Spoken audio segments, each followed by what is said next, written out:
నమస్కారం. మన ప్రాచీన గ్రంథాలలోని లోతైన అర్థాలను తెలుసుకోవడం మీకు ఇష్టమైతే ఇప్పుడే మన ఛానల్ ని సబ్స్క్రైబ్ చేసుకోండి. పక్కనే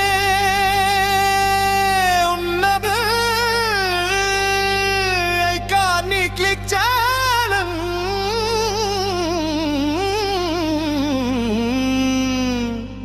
మర్చిపోకండి.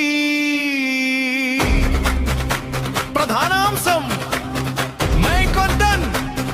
కురుక్షేత్రం అంటే ఏమిటి? మన బయట చూసే యుద్ధం మాత్రమే కాదు కురుక్షేత్రం. అసలైన కురుక్షేత్రం మన శరీరమే. ఇందులో 10 ఇంద్రియాలు ఒక మనసు కలిసి క్షౌహిణుల సేనగా ఏర్పడతాయి. మనసు ఎప్పుడు ఇంద్రియాల వైపు లాగుతుంటే అది ఆసురి సంపద, చెడు లక్షణాలు అవుతుంది.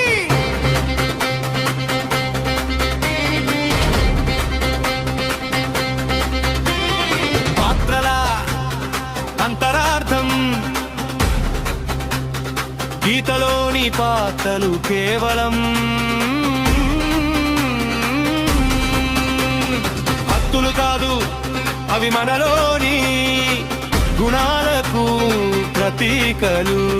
ధృతరాష్ట్రుడు దొట్టుగానానికి రూపం, గాంధారి ఇంద్రియాలపై ఆధారపడే ప్రవృత్తి.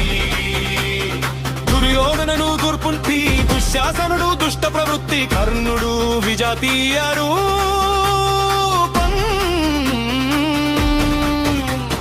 భీష్ముడు భ్రమకు ప్రతీక, ద్రోణాచార్యుడు ద్వైత భావనందమే, విదురుడు మనలోని జీవన రూపం. అష్టమనంలో ఉన్న ఇతని దృష్టి ఎప్పుడు పుణ్యకరుతావునా వైపే ఉంటుంది.